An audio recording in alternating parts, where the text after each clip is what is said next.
Bismillahirrahmanirrahim. Assalamualaikum warahmatullahi wabarakatuh. Alhamdulillahi wa kafa, wassalatu wassalamu ala rasulihil mustafa wa ala alihi wa sahbihi wa man iktafa, amma ba'd. Kita panjatkan puja dan syukur kehadirat Allah subhanahu wa ta'ala pada kesempatan pagi menjelang siang yang berbahagia kali ini. Kita kembali diberi kekuatan, kesehatan, hidayah serta taufik dari Allah Jalla wa'ala, sehingga kita bisa kembali menghadiri salah satu di antara taman surga Allah Azza wa Jalla di muka bumi ini.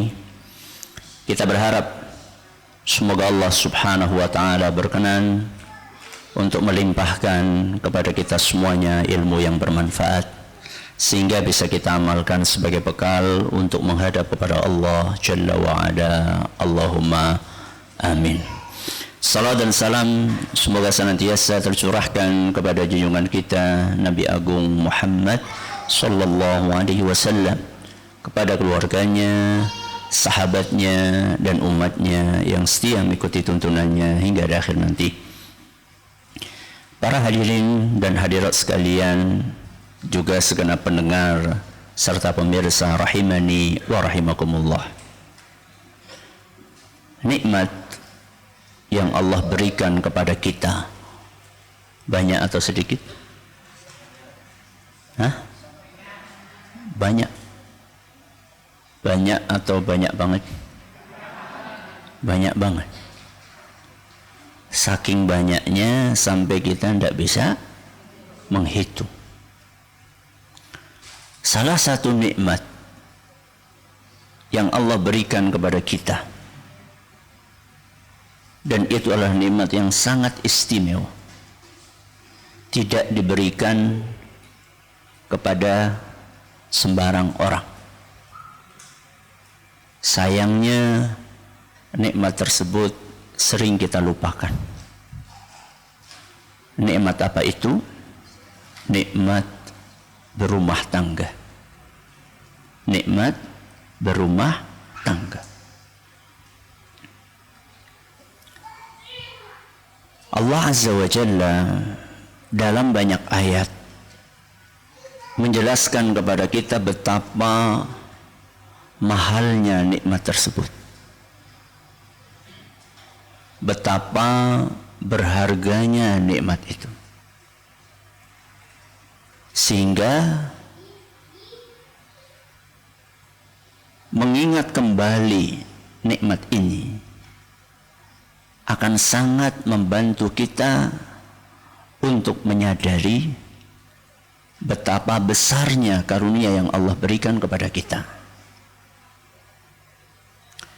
Di antara ayat yang menjelaskan tentang nikmat ini adalah ayat yang sangat familiar buat kita, yaitu ayat yang sering disinggung dalam tausiah pernikahan. Surat apa? Surat Ar-Rum. Ayat berapa? 21. Yang biasa disingkat dengan sakinah, mawaddah, warahmah. Samawa atau samara. Bisa dua-duanya. Ya. Yaitu firman Allah Azza wa Jalla, wa min ayatihi, wa min ayatihi, dan di antara tanda-tanda kekuasaan Allah, an khalaqalakum min anfusikum azwaja. Allah menjadikan dari diri kalian sendiri pasangan. Allah menjadikan dari diri kalian sendiri, napa? Pasangan. Apa maksudnya min anfusikum? Dari diri kalian sendiri. Apa maksudnya? Allah jadikan pasangan kita sejenis dengan kita. Apa maksudnya sejenis? Sama-sama manusia atau sama-sama laki-laki? Hah? Sama-sama manusia. Karena ada sebagian orang yang menyimpang, ngawur di dalam menafsirkan ayat ini. Min anfusikum, sejenis, berarti tidak apa-apa Jono nikah sama Joni, Siti nikah sama Sita. Dalil pakai ayat Al-Quran. Ini dalil yang ngawur.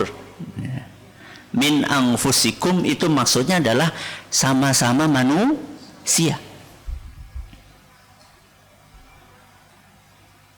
Jadi pasangan yang akan mendatangkan ketenangan adalah pasangan yang satu jenis. Satu jenis maksudnya sama-sama manusia. Maka jenengan jangan tergoda untuk nikah dengan makhluk halus. Alias nikah dengan jin. Ya. Karena tidak akan mendatangkan ketenangan. Jadi min anfusikum maksudnya sama-sama manusia. Cuman kemudian dikatakan azwaja, pasangan. Sama-sama manusia berpasangan. Kalau pasangan berarti laki-laki dengan perempuan. Min dengan plus. Kalau plus sama plus jadinya konslet. Ya. Atau min sama min jadinya konslet. Dan menyalahi kodrat. Wa annahu khalaqaz zawjaini dzakara wal untha. Az-dzakara wal untha. Jadi ayat ini ditafsirkan dengan ayat yang lain, bahwa yang dimaksud berpasangan di situ adalah az-dzakara wal untha, laki-laki dan perempuan. Jadi Allah Azza wa Jalla dalam surat Ar-Rum ayat 21 menjelaskan bahwa salah satu di antara tanda kebesaran Allah adalah ketika menjadikan manusia saling berpasang-pasangan, laki-laki dan perempuan. Untuk apa? Litaskunu ilaiha. Litaskunu ilaiha.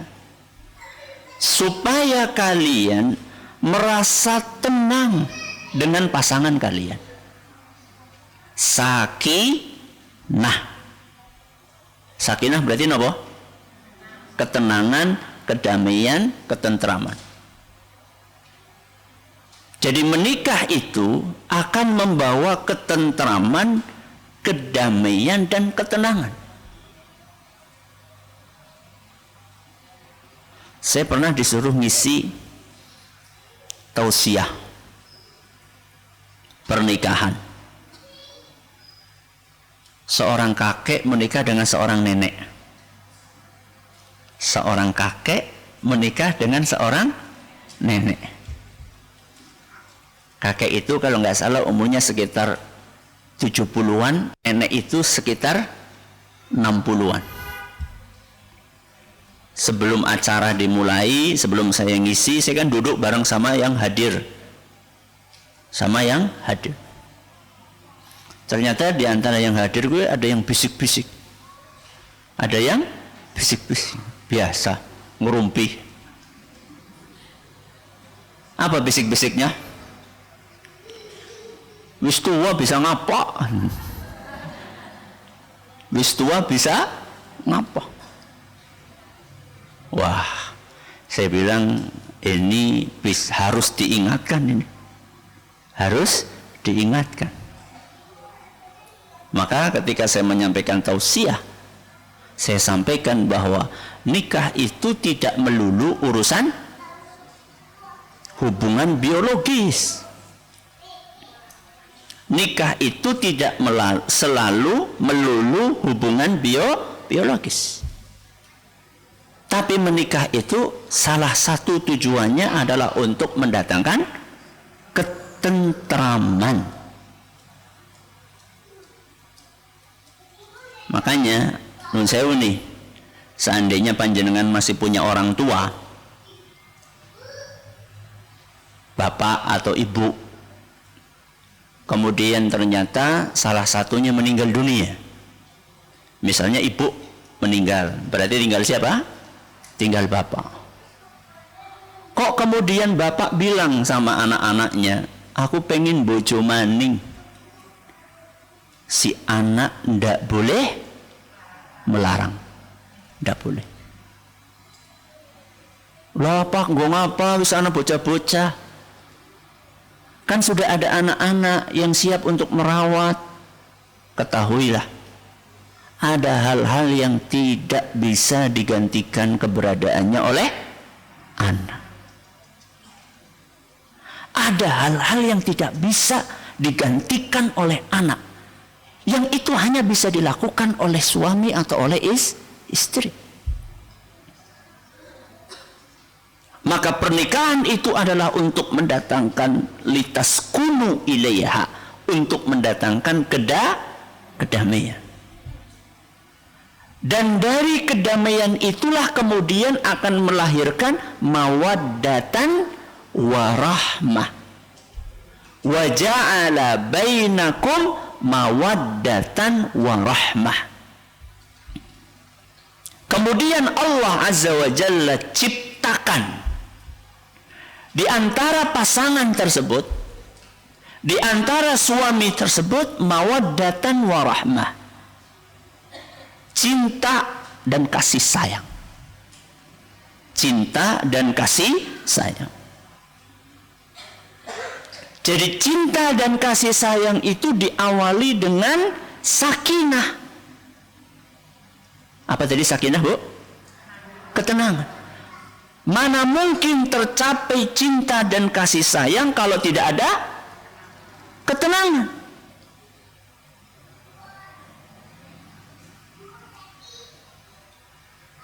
Cinta dan kasih sayang itu bisa tumbuh. Jadi keliru kalau misalnya ada orang beranggapan bahwa nikah itu harus pacaran dulu. Bagaimana mungkin nikah dengan seseorang yang tidak pernah proses pacaran? Nanti pernikahannya nggak akan bahagia. Kata siapa? Justru malah dengan pacaran itu potensi rumah tangga untuk hancur lebih besar.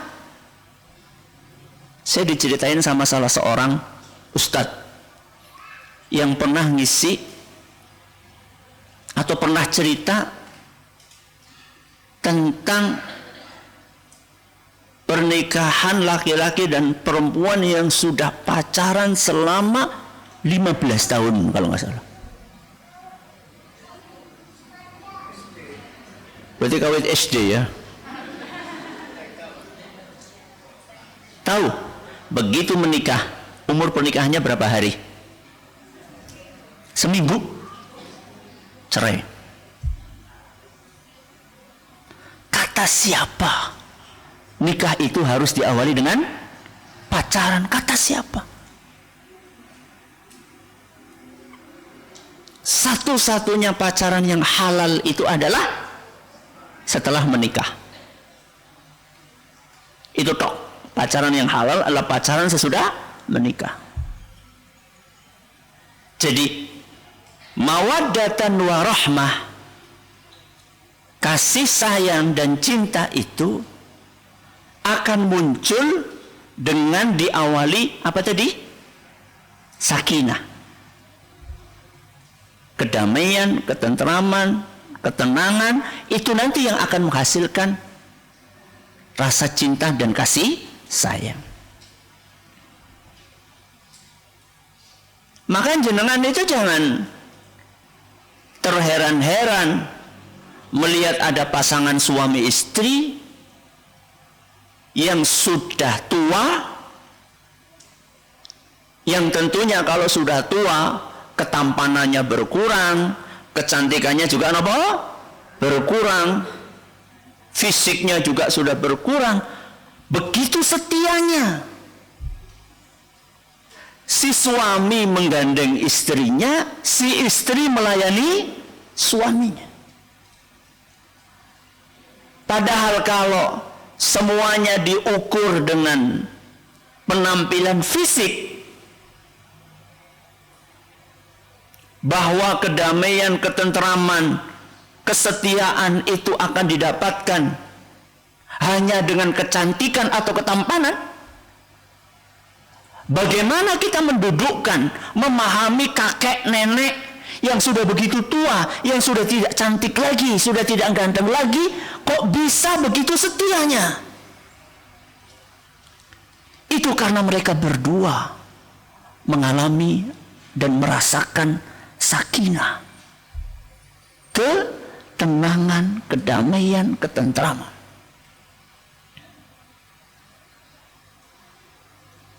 Maka di dalam ayat ini Allah Subhanahu wa ta'ala menjelaskan bahwa salah satu karunia terbesar yang Allah berikan kepada kita adalah karunia bisa berumah tangga. Tapi apakah orang yang berumah tangga pasti bahagia?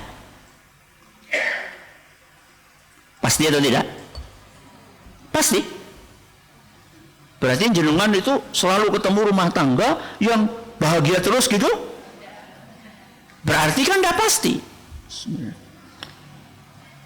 Tidak setiap rumah tangga, tidak setiap pernikahan akan menghasilkan kebahagiaan. Terus yang bahagia yang seperti apa? Pernikahan yang bahagia adalah pernikahan yang memenuhi syarat. Rumah tangga yang bahagia adalah rumah tangga yang memenuhi syarat. Salah satu syaratnya adalah sepasang suami istri itu sama-sama solih dan solihah. Nah, istilah kita sekarang sama-sama ngaji. Sama-sama nopo? Ngaji. Suaminya ngaji, istrinya juga nopo? Ngaji. Sama-sama suka menghadiri pengajian. Kenapa demikian? Karena kalau sama-sama beriman, suaminya solih, istrinya solihah. Kalau sama-sama seperti itu, maka saat itu baik suami maupun istri sama-sama tahu hak dan kewajiban. Bukan hanya tahu, tapi juga sama-sama menunaikan hak dan kewajiban tersebut. Salah satu kunci kebahagiaan rumah tangga adalah ketika saling menunaikan hak dan kewajiban. Ada beberapa poin yang lain selain saling menunaikan hak dan kewajiban. Poin-poin yang lain itu nanti bisa jenengan dengerin dari kajian saya yang judulnya Gotong Royong Berumah Tangga. Apa judulnya? Gotong Royong Berumah Tangga. Nanti jenengan searching, ya, jenengan insya Allah akan temukan pengajian yang judulnya itu. Kalau nggak salah juga sudah ada buku kecilnya kalau nggak salah, seingat saya. Salah satu poin yang saya sampaikan dalam kajian itu bahwa kunci kebahagiaan berumah tangga adalah saling menunaikan apa wau? Hak dan kewajiban. Maka rumah tangga yang tidak bahagia biasanya adalah gara-gara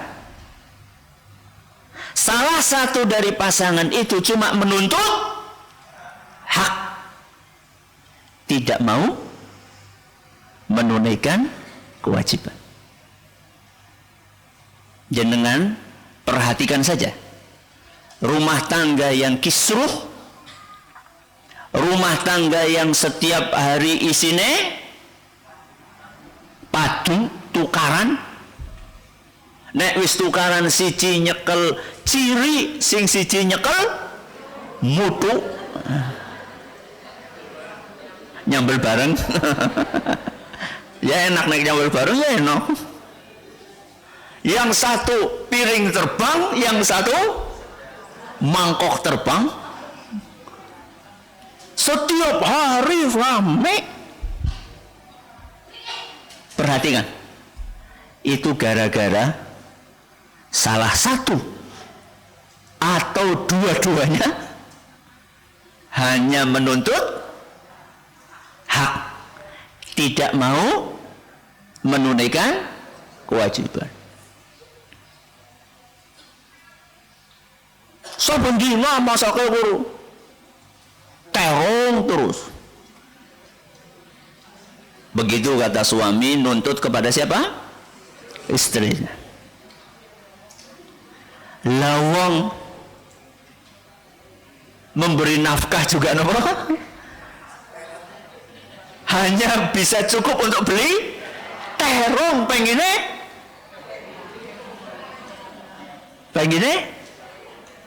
gule, pengennya tongseng. Iya bisanya tongseng terong.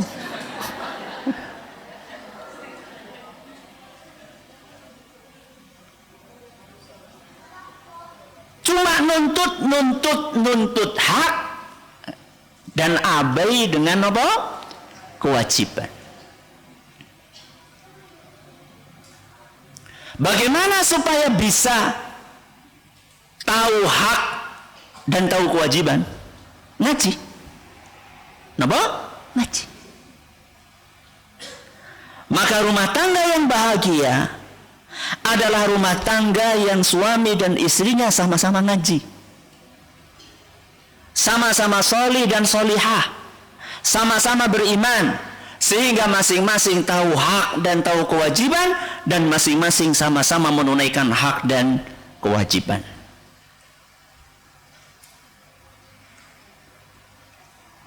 Berarti rumah tangga yang bahagia adalah rumah tangga yang suami istri sama-sama ngaji.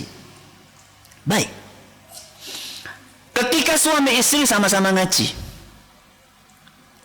suaminya soleh, istrinya solihah, sama-sama beriman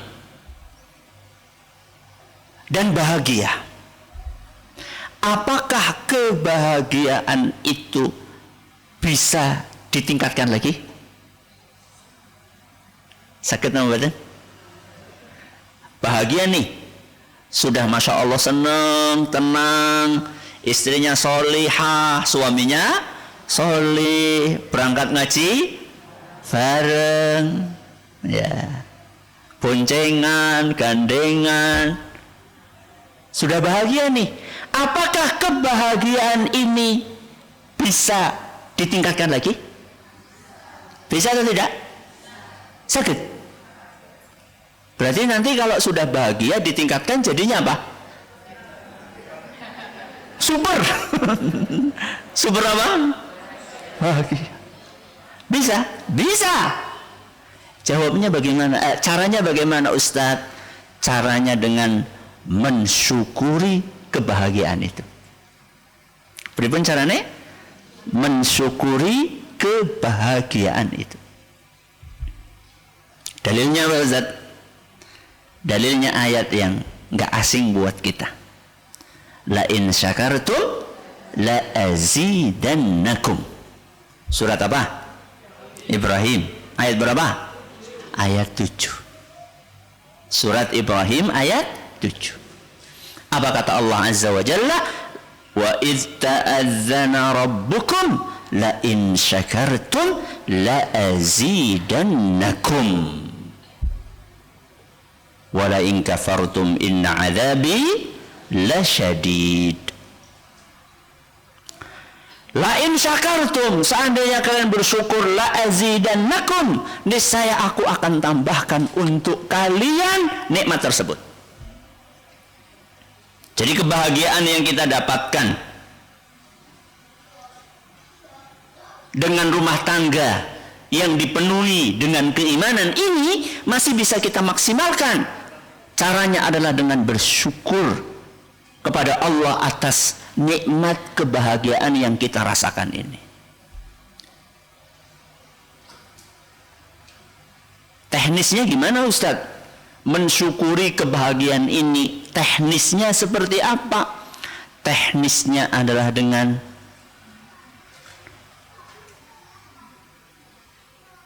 mendakwahkan. Dengan apa? Mendakwahkan hidayah yang sudah kita rasakan kepada orang lain. Gimana teknisnya? Mendakwahkan hidayah yang sudah kita nikmati kepada orang lain. Gampangnya kayak gini, jenengan wis ngaji,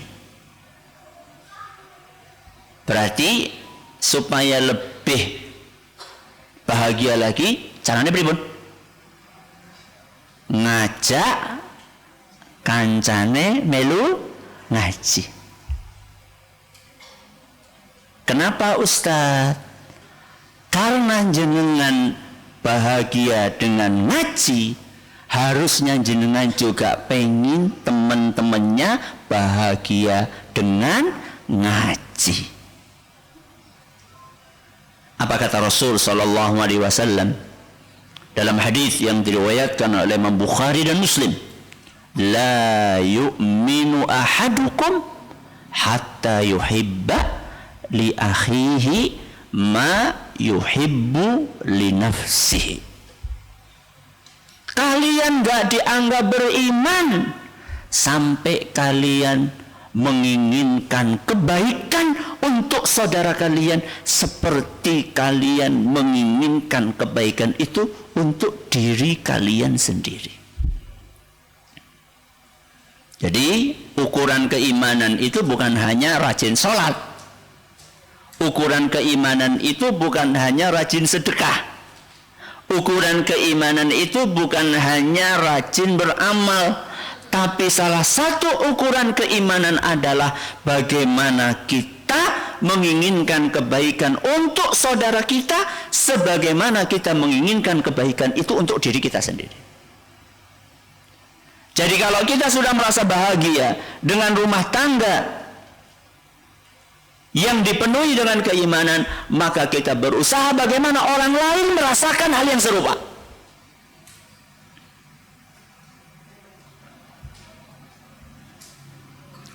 Maka seorang istri punya kewajiban untuk mendukung dakwahnya siapa?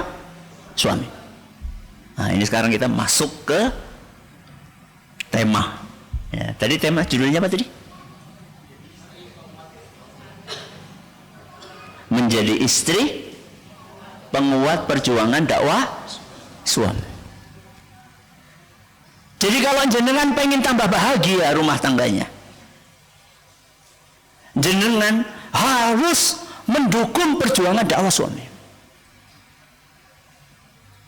Jenengan sudah bahagia nih, rumah tangganya sudah harmonis. Dan jenengan melihat ada tetangga kanan kiri, bukan hanya tetangga, bahkan saudara-saudara kita, kakak kita, adik kita, belum merasakan seperti apa yang kita rasakan. Dan suami kita berusaha agar hidayah ini Gak hanya terbatas di dalam rumah tangganya, tapi dia juga pengen supaya hidayah ini bisa dirasakan oleh sebanyak mungkin rumah tangga yang ada di sekelilingnya. Maka jenengan sebagai istri harus mendukung perjuangan suami tersebut. Caranya bagaimana, Ustaz? Caranya ada yang minimalis, ada yang maksimalis. Jangan pilih yang mana? Sing minimal apa sing maksimal? Ya orang mungkin ujuk-ujuk maksimal lah. Harus mulai dari apa dulu? Minimal dulu. Bagaimana mendukung suami dalam dakwahnya supaya suami ini dakwahnya sukses? Dukungan itu bisa bersifat minimalis, bisa bersifat maksimalis. Minimal apa yang mesti kita lakukan, maksimal apa yang mesti kita lakukan. Kita mulai dari yang mana dulu? Minimal dulu. Kalau jenengan pengen mendukung perjuangan dakwah suami, maka minimal jadilah istri yang solehah. Gue minimal. Minimalnya bewis angel, Ustaz. Apa mending apa? Maksimal. Jadilah istri yang solihah. Berarti jenengmu diganti, Ustaz. Ya ora kudu. Ora kudu jenenge siapa? Bu Solehah. Dah harus, ya. Istri yang solehah itu yang kayak apa? Ya tadi yang menunaikan hak dan kewajiban.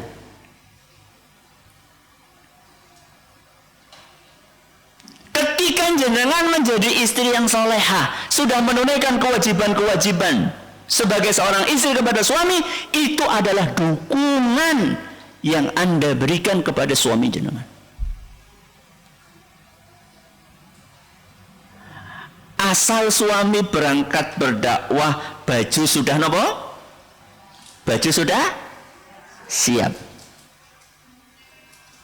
Mau berangkat jam 7, sarapan wis siap jam berapa? Tengah itulah. Kasih teman jam 6. Sarapan sudah siap jam setengah 7. Begitu suami berangkat, jenengan antar dengan senyuman. Nanti siang atau sore pulang, begitu buka tudung saji, oh kosong. Ki solehah ki. Apa? Sudah siap makanannya. Tongseng kerong ya. Nggak apa-apa, mampunya segitu.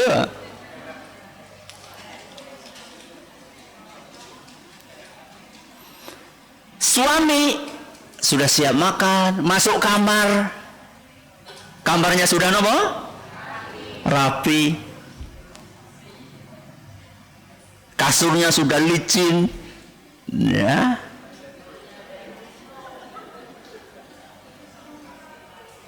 Sore-sore pada asar pulang dari masjid sudah siap? Kopi karo? Kopi sih cocoknya karo apa? Gedang goreng. Anak-anak sudah terurus, ya, sudah mandi, sudah belajar. Maka ketika jenengan tunaikan kewajiban-kewajiban sebagai istri yang baik, itu adalah bentuk dukungan minimal jenengan kepada perjuangan suami. Dukungan minimal. Istri yang soleha itu istri yang tidak selalu bikin masalah. Ora gawe masalah. Gawe masalah gue contohnya priwe Ustaz. Jam itu apa-apa urung? Siap, gue gawe masalah gue. Ya. Bali-bali mlebu kamar sih berantakan. Ana popok nang pojok ana. Ya. Selimut urung di lipeti. Ya. Baju kotor masih numpuk belum dicuci. Jebule bojone lagi dolanan HP. La haula wala quwata illa billah. Saya heran loh dengan sebagian istri ya. Terus terang saya merasa heran dengan sebagian istri sempat bermedsos. Sempat apa bermedsos. Dengan segala jenis medsos. WA duwe, FB duwe, apa maning? Instagram duwe, TikTok duwe. Bayangkan. Wis ngaji si TikTokan gue. Semua akun medsos punya dan selalu update setiap hari. Padahal suasana rumah masih kacau balau. Gue heran saya. Ngomong apa baik nih? Ya. Dan masih sempat ngendong udah tanggane dulu. Ngobrol karo tanggane karo petan. Ya. Kok bisa seorang kayak gini menjadi istri yang solehah? Bukan seperti ini istri yang solehah. Salah satu suri teladan kita adalah Ummul Mukminin. Salah satu dari Ummul Mukminin. Salah satu dari istri Nabi SAW yang mendapatkan julukan Ummul Masakin. Ummul Masakin. Ibundanya orang-orang miskin. Siapakah dia? Hah? Yang bisa jawab dapat hadiah. Hadiahnya minta sama panitia. Hah? Siapakah beliau? Istri Nabi SAW yang mendapatkan gelar Ummul Masakin, ibundanya orang-orang miskin. Siapa? Bukan. Siapa? Siapa? Zainab siapa? Zainab ada dua. Zainab bin Masya Allah, dapat hadiah. Minta sama panitia. Zainab binti Khuzaimah. Khuzaimah. Jadi kan ada Zainab binti Jahshin. Jahshin. Ada Zainab binti Khuzaimah. Zainab binti Khuzaimah ini usia pernikahannya sama Nabi SAW nggak nyampe setahun. Nggak nyampe setahun. Cuma sekitar 8 bulan saja. Saya punya pengajian judulnya Biografi Zainab binti Khuzaimah. Nanti jangan cari. Biografi siapa tadi? Zainab binti Khuzaimah. Usia pernikahan dengan Nabi SAW cuma 8 bulan. Setelah 8 bulan nikah dengan Nabi SAW, Zainab meninggal dunia. Usianya baru 30. Saat meninggal dunia, usianya baru 30. Tapi, namanya harum di antara seluruh ummahatul mu'minin. Seluruh ummahatul mu'minin. Semua istri-istri Nabi SAW. Kalau mereka nyebut nama Zainab binti Khuzaimah, tidak ada yang ngomong negatif. Semuanya acung jempol kepada Zainab binti Khuzaimah. Kenapa? Karena Zainab ini nggak pernah bikin masalah. Nggak pernah bikin apa? Masalah. Orang tahu tuh tukaran. Sama istri-istri Nabi SAW yang lainnya. Sehingga namanya Harun. Kenapa Ustaz? Kok Zainab nggak pernah tukaran? Karena nggak ada waktu untuk tukaran. Terus waktunya buat apa? Waktunya buat apa? Waktunya buat amal soleh.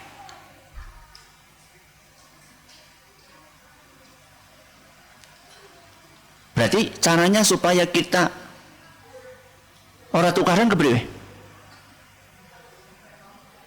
Habiskan waktu kita untuk amal soleh.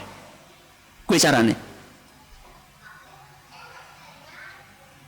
Kalau waktu kita ini kita gunakan untuk amal soleh, untuk kebaikan, untuk melayani suami, untuk mendidik istri, mendidik anak, untuk melayani suami, untuk mendidik anak, untuk bersih-bersih rumah, untuk ngaji, untuk baca Quran, untuk belajar, untuk peduli dengan orang-orang miskin sebagaimana yang dilakukan sama siapa tadi? Zainab binti Khuzaimah. Maka insya Allah waktunya akan berkah karena diisi dengan kebaikan dan amal soleh. Dah, ini adalah mendukung level nopo minimal. Kita pindah sekarang mendukung level nopo maksimal.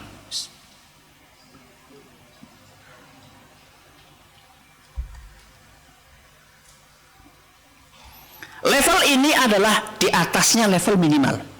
Jadi setelah jenengan menjadi istri yang solehah, yang menunaikan kewajiban-kewajiban sebagai seorang istri kepada suami,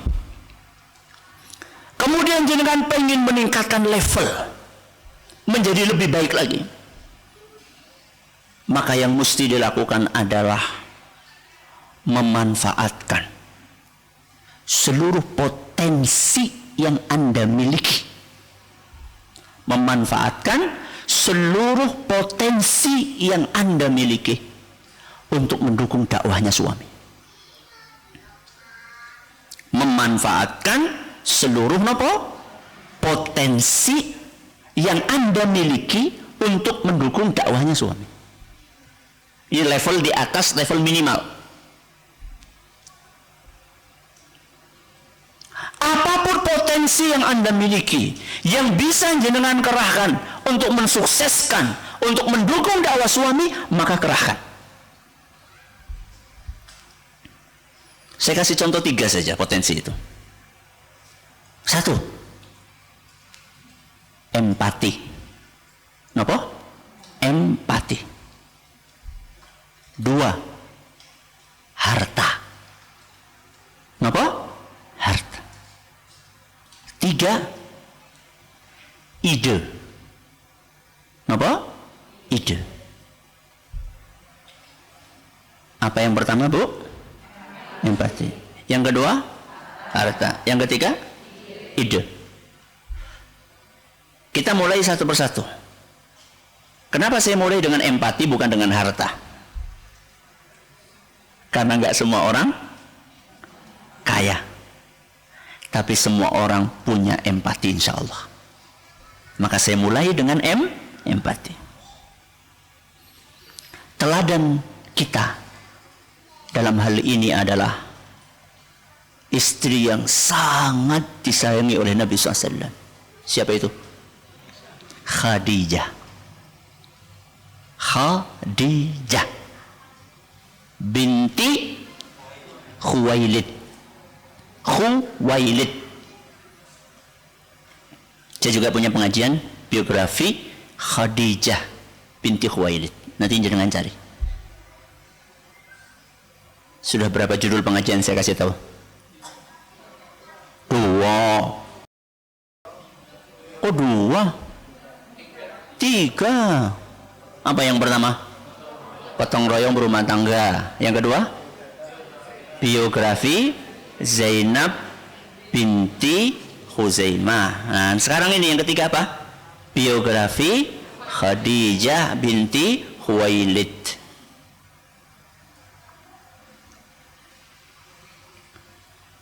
Apa yang dicontohkan oleh Khadijah radhiyallahu anha adalah ketika Rasulullah SAW baru dapat wahyu pertama kali. Saat itu beliau sedang berada di gua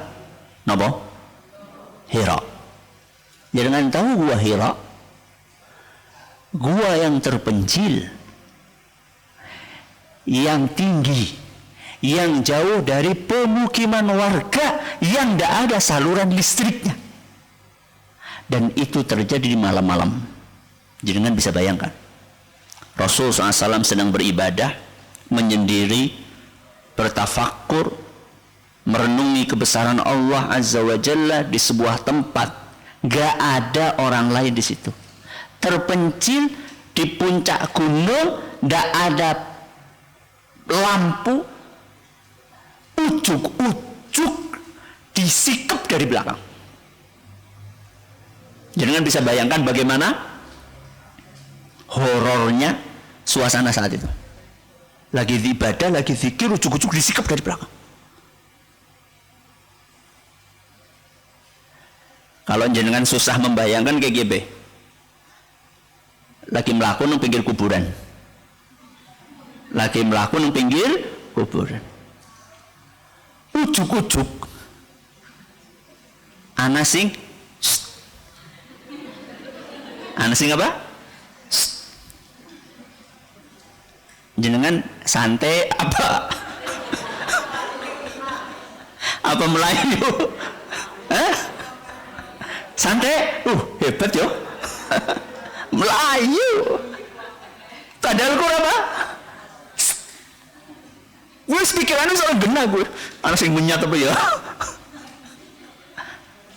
Padahal sudah ada listrik dekat pemukiman warga. Banyak orang mungkin. Ini jangan bayangkan Nabi SAW sendirian. Suasananya gelap, tahu-tahu disikap dari belakang dan dipaksa untuk membaca Iqra.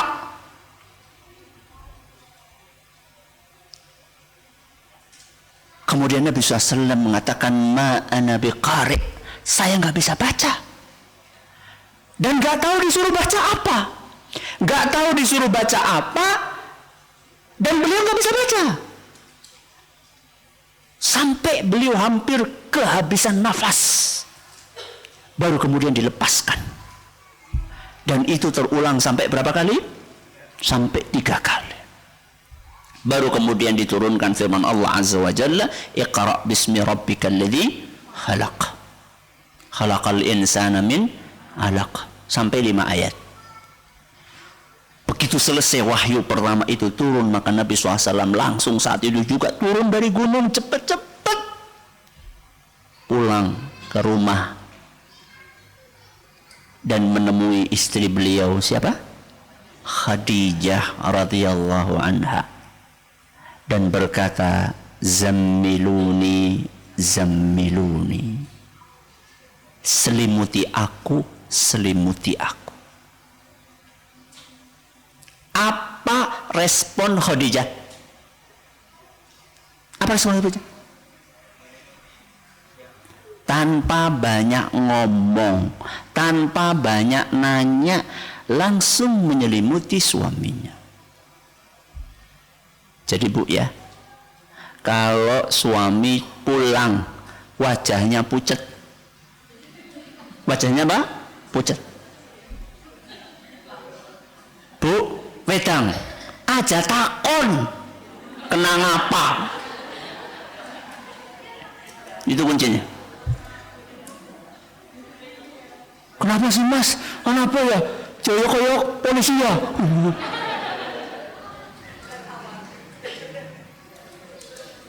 Lekas lakukan instruksi suami. Suami minta diambil minum, diambil minum. suami minta diambilin anduk, ambilin anduk, suami minta direbusin air, langsung lakukan tanpa banyak nanya. Itu contoh yang diberikan oleh sinten? Khadijah radhiyallahu anha. Karena yang dibutuhkan saat itu adalah bukan pertanyaan. Justru pertanyaan itu akan membuat suasana menjadi semakin keruh, semakin kacau.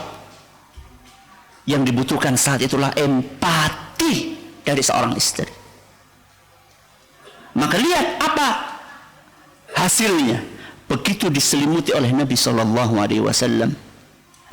begitu diselimuti oleh Khadijah radhiyallahu anha, maka perasaan takut Rasulullah SAW sedikit demi sedikit mulai turun, mulai sirna.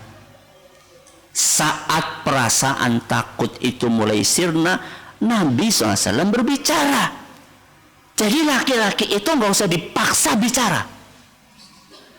Sebagaimana istri juga sama.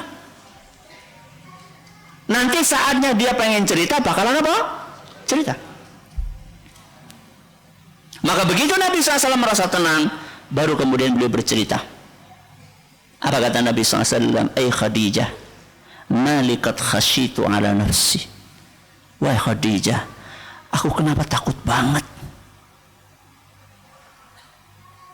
Apa yang aku alami?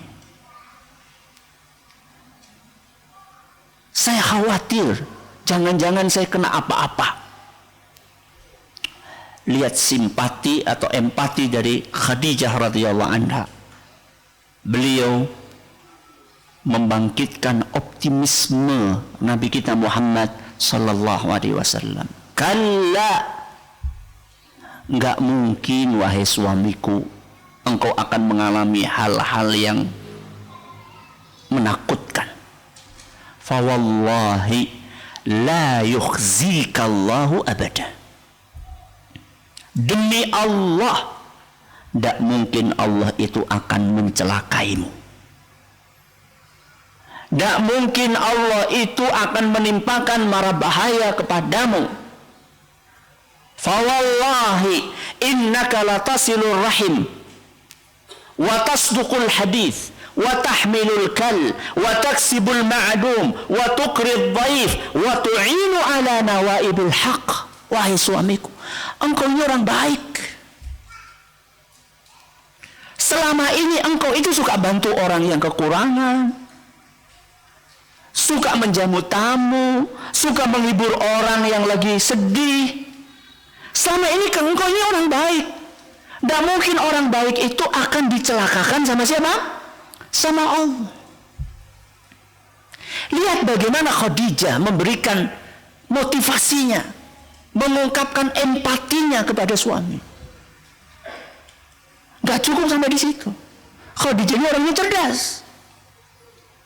Yang dialami oleh Nabi SAW itu bukan hal biasa. Yang tahu hakikatnya adalah mesti orang yang ahli ilmu. Dan kebetulan Khadijah itu punya sepupu. Namanya siapa? Waraqah. Mengajak Nabi menemui sepupunya yang namanya siapa? Waraqah. Dan Waraqah ini adalah seorang ulamanya ahli kitab. Yang beliau ini baca apa yang ditulis di dalam Injil, sehingga tahu apa yang terjadi pada nabi-nabi sebelumnya. Pas banget datang. Keesokan harinya dibawa sama Khadijah menemui Waraqah. Akhirnya dijelaskan secara detail bahwa yang datang kepadamu adalah siapa? Malaikat Jibril. Jadi potensi yang jenengan bisa berikan kepada suami yang sedang berjuang berdakwah adalah empati. Suami pulang cerita, saya barusan diintimidasi, saya barusan dibully, saya barusan dihina, saya barusan dicaci, saya barusan dikucilkan. Maka tugas istri adalah, Mas, saya akan selalu berada di samping apa belakang? Saya akan selalu berada di sampingmu, Mas, sampai kapanpun saya akan setia, saya akan dukung. Aja malah, Bok, diomongnya apa? dadakan macam-macam. Si ngomong baik kenapa? Bukan begitu. Ya. Satu, potensi berupa apa? Empati. Yang kedua, apa tadi yang kedua? Harta. Lagi-lagi suri teladannya adalah siapa? Khadijah radhiyallahu anha, seorang saudagar yang saat itu usianya 40 tahun.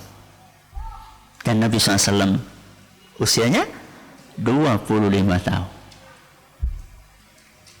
Apa kata Nabi SAW?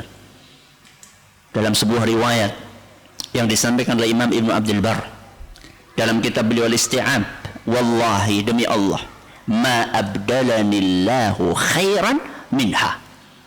Demi Allah, sampai kapanpun tidak ada yang bisa menggantikan kedudukan Khadijah di hatiku. Sampai kapanpun. Padahal istri-istri Nabi yang lebih muda dari Khadijah ada banyak. Kata Nabi, demi Allah sampai kapanpun gak ada yang bisa menggantikan kedudukan Khadijah di hatiku. Kenapa wahai Nabi? Satu, amanat bi idh kafaran nas. Ketika orang-orang gak percaya dengan wahyu yang kubawa, Khadijah percaya. Makanya yang pertama kali beriman kepada Nabi siapa? Khadijah. Maka jenengan dukung perjuangan suami jenengan, mendakwahkan kebenaran, dukung. Satu, wasaddaqatni il kadzabanin nas. Ketika orang-orang mengatakan aku bohong dan aku berdusta, Khadijah pertama kali yang mengatakan engkau benar. Wa wasatni fi maliha id haramanin nas. Ketika orang gak mau bantu harta kepadaku, maka Khadijah mengorbankan seluruh hartanya untuk perjuangan dakwahku. Ini yang perlu kita garis bawahi. Jadi kekayaan Khadijah digunakan buat apa? Buat dakwah. Jadi orang gonta ganti outfit. Outfit siapa? Orang ngerti apa-apa. Orang penting. Atau untuk gonta ganti gadget. Ya. Tapi hartanya betul-betul dikerahkan untuk mendukung dakwah suaminya. Dan yang ke berapa ini?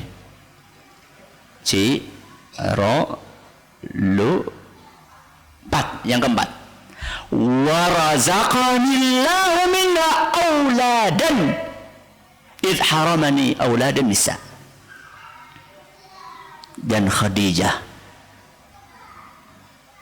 yang melahirkan anak-anakku di saat seluruh istriku tidak melahirkan keturunan. Jadi semua putra-putri Nabi itu anaknya siapa? Khadijah. Padahal umurnya sudah berapa? 40 tahun. Dahsyat ya.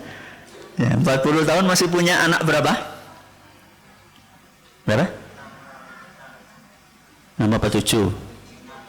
7 apa 6? Terjadi perbedaan pendapat antara jamaah putra dengan jamaah putri.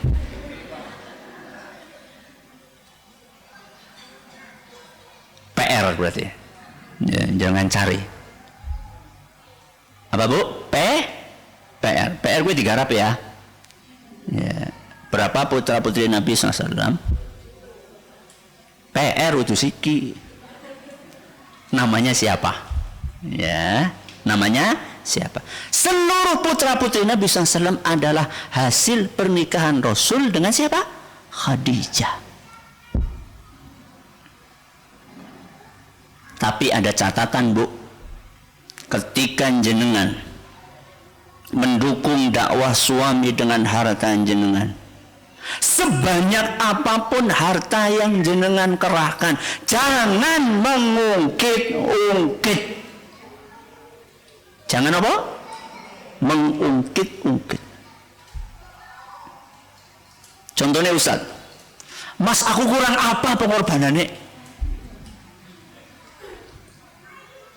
Kuwi sawahku wis tak wakafaken.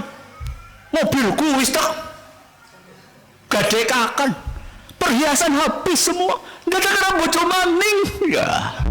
Ya Allah. Jangan ungkit-ungkit perjuangan dan pengorbanan kita. Kenapa, Bu? Jangan diungkit-ungkit. Kenapa? Bu, pahalane hilang. La tubtilu sadaqatikum bil manni wal adha.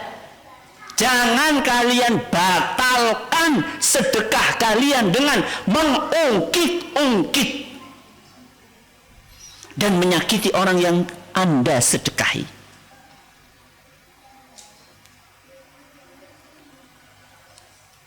Berarti pesannya kalau sudah memberikan pengorbanan jangan apa, Bu? Mengungkit-ungkit. Yang terakhir, apa yang ketiga tadi? Ide. Kenapa? Ide.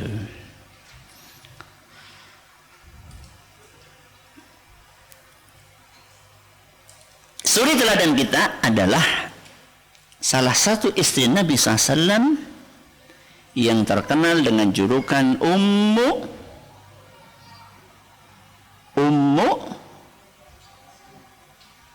Dening anteng dening sepi siapa? Ummu Salamah. Siapa? Ummu Salamah. Ini disebutkan dalam Sahih Bukhari.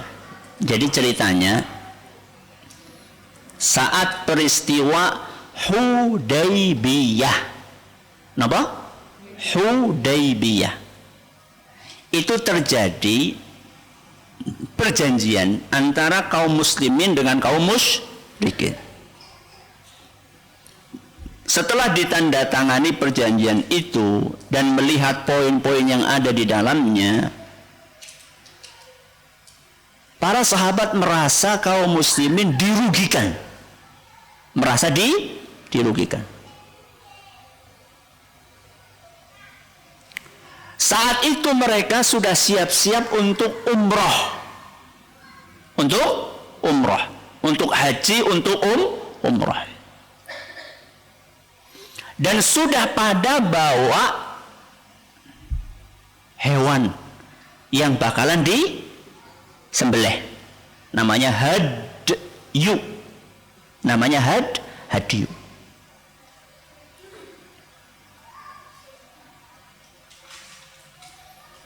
Jadi rencananya kalau sudah selesai melakukan manasik, yang dilakukan adalah menyembelih, terus cukur. Itu yang dilakukan. Kalau sudah selesai manasik, menyembelih hewan, terus apa? Cukur. Tapi ternyata rencana tidak berjalan dengan lancar. Ternyata orang-orang musyrikin tidak terima kalau kaum muslimin melakukan manasik di sekeliling Ka'bah. Maka dibikinlah kesepakatan itu. Dan ternyata kesepakatan itu menurut para sahabat merugikan. Karena mereka sudah siap-siap, sudah pakai kain ihram, jauh-jauh dari mana? Madinah. Dan saat itu kan perjalanannya cepat apa lama? Lama. Kalau sekarang paling cuma berapa? Kalau pakai bus sekitar 5 jam, 4 jam. Kalau pakai kereta cepat cuma 2 jam. Dan nyaman. Kalau dulu ada yang jalan kaki, ada yang naik onta, dan itu bisa berbelas-belas hari. Pakai ihram berbelas-belas hari kayak ngapain jajal? Kangen nih pengen menyelesaikan ibadah umroh atau ibadah haji, kemudian segera menyembelih, kalau sudah selesai kemudian syukur. Tapi ternyata hasil perjanjiannya mereka nggak boleh melakukan ibadah tahun itu. Diundur sampai tahun depan. Umar sampai marah. Dan kemudian didinginkan oleh Nabi SAW. Intinya para sahabat itu lagi pada jengkel. Turun wahyu kepada Nabi SAW yang memerintahkan agar para sahabat segera menyembelih hewan mereka dan cukur, padahal mereka belum melakukan manasik. Maka Nabi SAW pun keluar dari tendanya memberi pengumuman kepada para sahabatnya, wahai para sahabatku, ayo sekarang kalian sembelih hewan kalian. Setelah sekalian sembelih, cukur. Apa yang terjadi? Tidak ada satupun sahabat yang melakukan perintah Nabi. Semuanya diam. Kecewa atau tidak Rasul? Kecewa. Dan ini bukan kebiasaan para sahabat. Kebiasaan para sahabat itu begitu dapat perintah, mereka langsung sami'na wa ata'na. Itu kebiasaan sahabat. Kenapa sahabat nggak segera bergegas melakukan perintah Nabi? Lagi jengkel. Lagi jengkel, sudah jalan berbelas-belas hari, pengen manasik dilarang sama musyrikin Quraisy, malah ada perjanjian yang sangat merugikan mereka menurut pandangan mereka. Maka mereka belum move on. Nabi ulangi lagi, ayo para sahabatku, segera cukur, segera sembelih. Tidak ada yang bangkit satupun. Akhirnya Rasulullah SAW pun masuk ke tendanya, dan di tenda itu ada siapa? Ummu Salamah. Sedih Nabi SAW. Begitu melihat Rasul SAW sedih, maka Ummu Salamah pun menanyakan tentang apa yang menjadikan beliau bersedih. Lalu Rasul cerita. Inti dari cerita Nabi SAW adalah, kenapa para sahabatku tidak menunaikan apa yang aku perintahkan. Lihat ide. Ini yang ketiga kan? Apa? Ide. Lihat idenya Ummu Salamah. Wahai Rasul, masukan dari saya, engkau tidak perlu nyuruh dengan lisan. Kan sudah dilakukan kan? Nyuruh dengan lisan. Sudah dilakukan. Dan ternyata nggak ngefek. Cukup engkau ambil hewan kurbanmu, engkau sembelih. Sembelih. Setelah engkau sembelih, engkau panggil tukang cukur dan engkau cukur. Itu saja yang kamu lakukan. Gak perlu ngomong, mengulang perintah yang tadi kamu sudah sampaikan. Ide dari siapa, Bu? Ummu Salamah. Maka Nabi SAW pun begitu mendengarkan ide dari istrinya, Nabi SAW langsung keluar dari tendanya, ambil hewan kurbannya, beliau sembelih. Orang-orang pada melihat semua nih. Setelah itu manggil siapa? Tukang cukur. Beliau cukur. Begitu beliau nyembelih cukur, langsung gemerutuk. Gemerutuk apa? Gemerutuk berbondong-bondong menjalankan apa yang diinstruksikan oleh Nabi SAW tadi. Ide dari siapa? Ummu Salamah. Maka seorang istri mendukung dakwah suaminya dengan ide-ide yang cemerlang. Suami pulang-pulang kelihatan lesu, kemudian cerita, Dek, kenapa ya tetangga kita ini sampai sekarang diajak sholat belum mau. Padahal saya sudah berusaha untuk nasihati semaksimal mungkin. Maka istri pun memberikan ide, gimana Mas kalau misalnya tetangga kita ini kita kasih buku? Gimana kalau tetangga kita ini kalau kita pulang safar kita kasih apa? Oleh-oleh. Kasih ide-ide. Sehingga suami merasa ada yang mendukung perjuangan dakwahnya. Jadi bagaimana cara mendukung dakwah suami, Ibu? Ada berapa level? Kok 3? Ada berapa level? 2. Level minimal sama level maksimal. Level minimal apa? Menjadi istri yang solihah. Level maksimal apa? Memanfaatkan semua potensi untuk mendukung dakwah suami. Contohnya 1, empati, 2, harta, 3, ide. Mudah-mudahan bermanfaat apa yang kita pelajari hari ini dan juga di hari-hari berikutnya. Masih ada sisa waktu, kayaknya cukup untuk menerima beberapa pertanyaan. Silakan. Monggo ibu-ibu yang ingin bertanya kami persilahkan. Kita ada waktu 20 menit ke depan untuk sesi tanya jawab.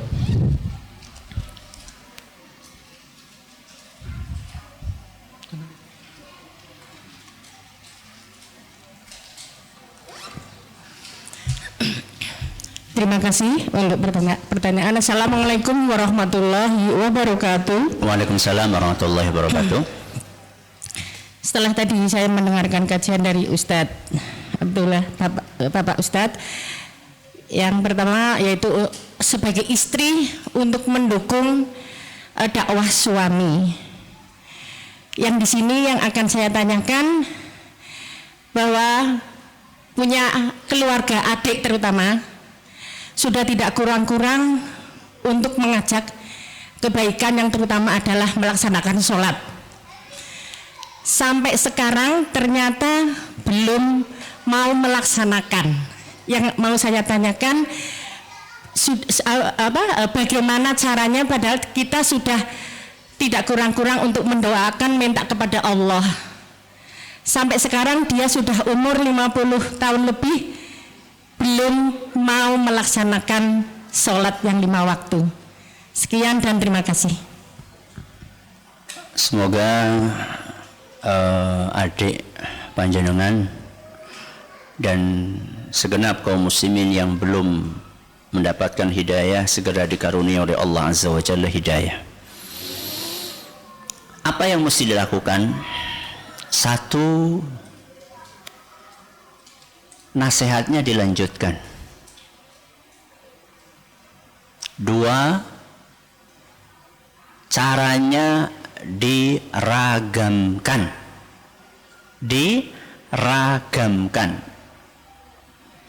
Yang ketiga,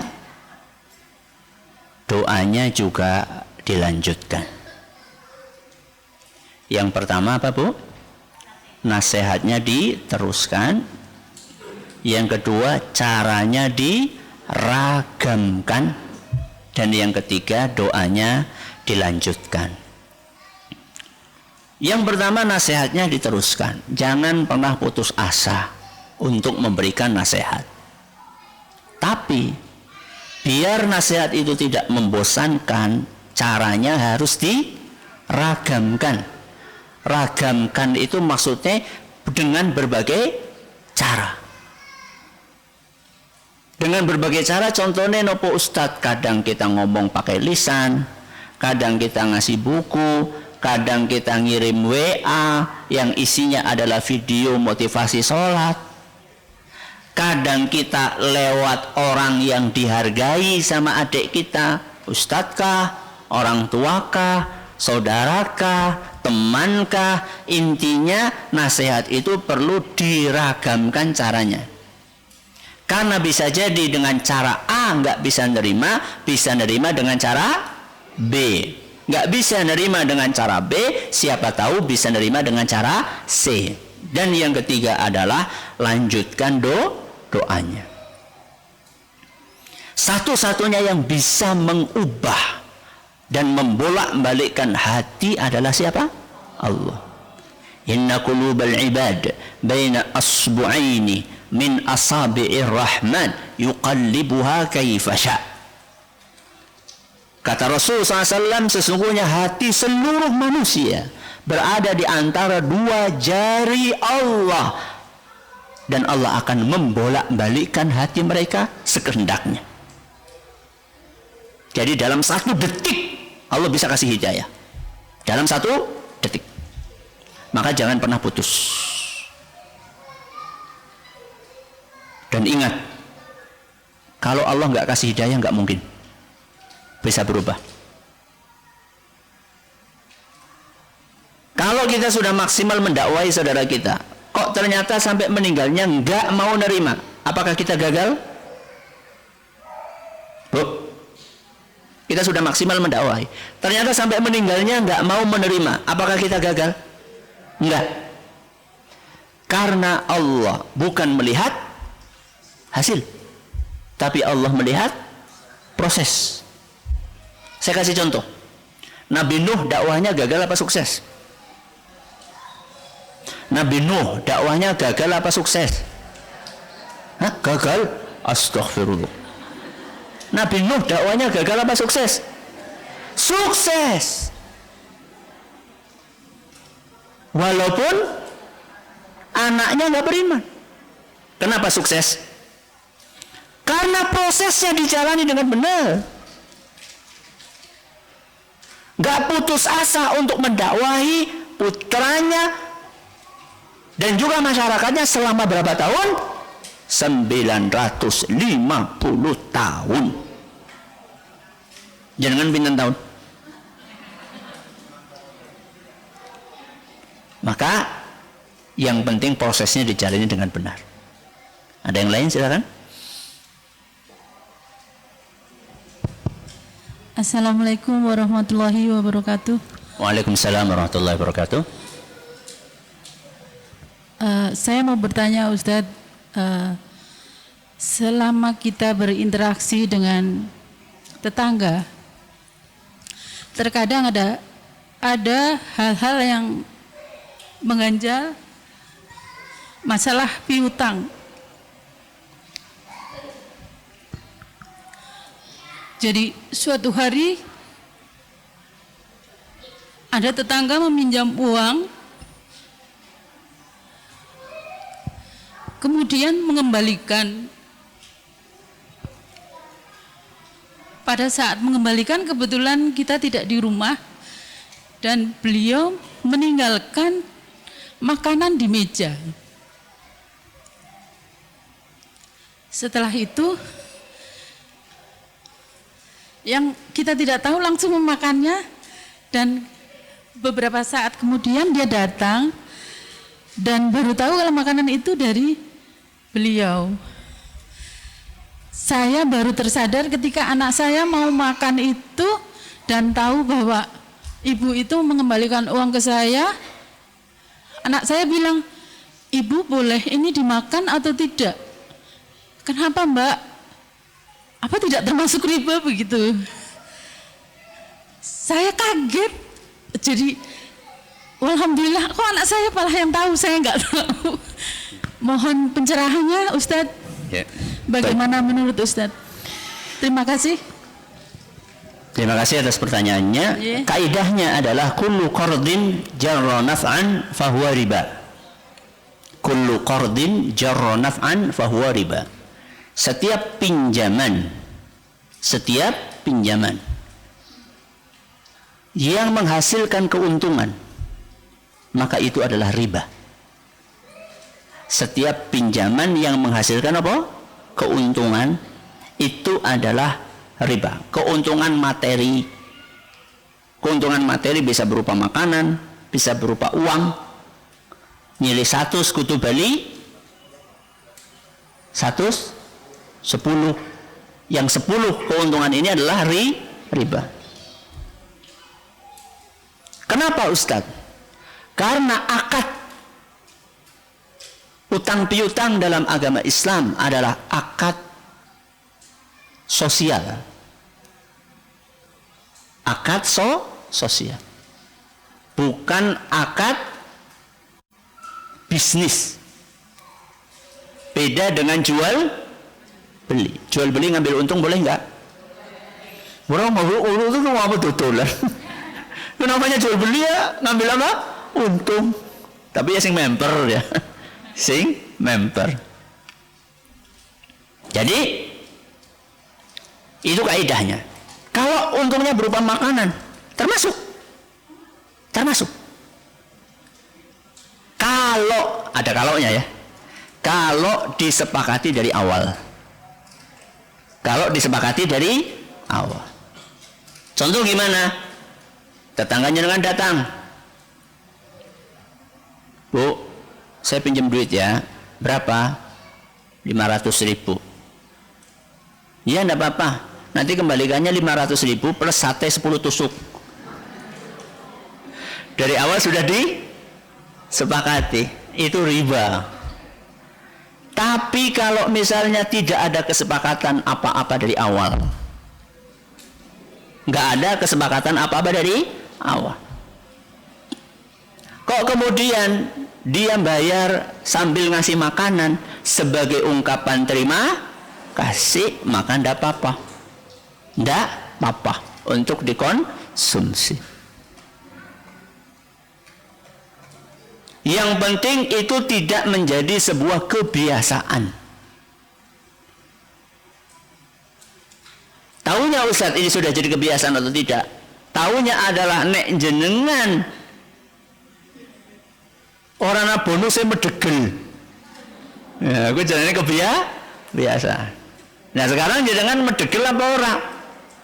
Kalau ternyata pinjam 500 kembali berapa? 500 dan tidak ada embel apa-apa.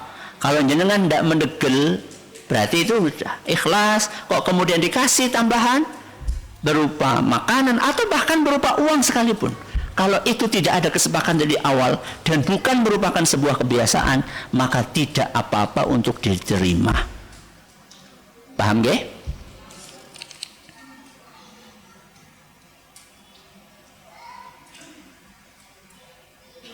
Saat pernikahan sudah lama, masing-masing sudah tua, adakah contoh yang paling mudah dilaksanakan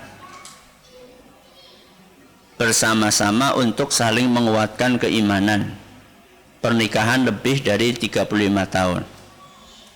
Banyak contohnya. Para ulama kita seperti itu. Para ulama kita seperti itu. Para sahabat juga seperti itu. Ya.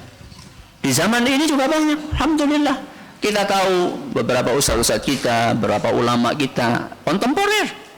Mereka sudah nikah berpuluh-puluh tahun, mereka bisa hidup bahagia. Yang penting menjalankan seperti apa yang tadi kita sampaikan. Ya tapi Ustadz, ini yang baru ngaji istrinya, suaminya belum mau ngaji, atau sebaliknya. Sebaliknya apa? Suaminya ngaji, istrinya belum mau ngaji. Ya itulah ladang pahala jenengan. Bagaimana supaya suami yang belum ngaji mau ngaji? Caranya bagaimana Ustadz? Caranya jenengan harus mengubah perilaku setelah ngaji. Jadikan suami jenengan itu tertarik ngaji dengan perubahan perilaku jenengan. Suami itu akan lebih tersentuh ketika istrinya semakin baik setelah ngaji. Nek bicara mien ora bahasa sikit jadi bahasa. Kok sih ngaji ngendi ditik gue bener apik temen kayak nengkana kayak ya. Dulu biasanya pagi-pagi kalau nggak disuruh bikin wedang, orang bikin wedang. Setelah ngaji, Masya Allah, setiap suami pulang mesti sudah siap wedangnya. Dulu biasanya anak-anak nggak terperhatikan dengan baik. Ya, sudah maghrib burung pada adus, pada keluyuran. Begitu jenengan ngaji, Masya Allah, jam 5 saja anak-anak sudah pada bersih, sudah pada rapi. Biasanya dulu kalau disuruh suami senengnya jawab. Ya, paling beboy gue dikongkon jawab gue. Paling enak gue dikongkon jawabin apa Bu? Nggih. Ya. Nggih Mas, langsung gitu. Nggih ora usah tambahi, nggih. Ora usah tambahi. Nggih, titik gitu tok Mas.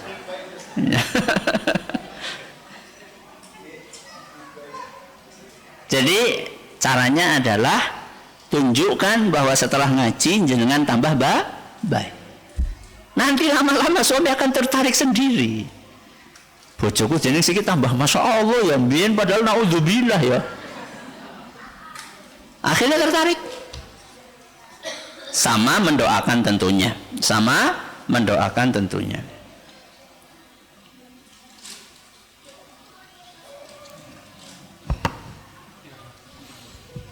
Enggak tahu nih, ada pertanyaan tentang gonogeni saya enggak paham.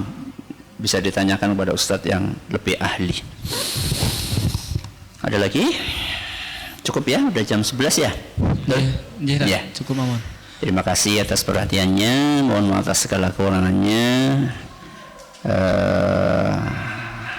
Subhanakallahumma bihamdika asyhadu an la ilaha illa anta astaghfiruka wa atubu ilaik. Assalamualaikum warahmatullahi wabarakatuh.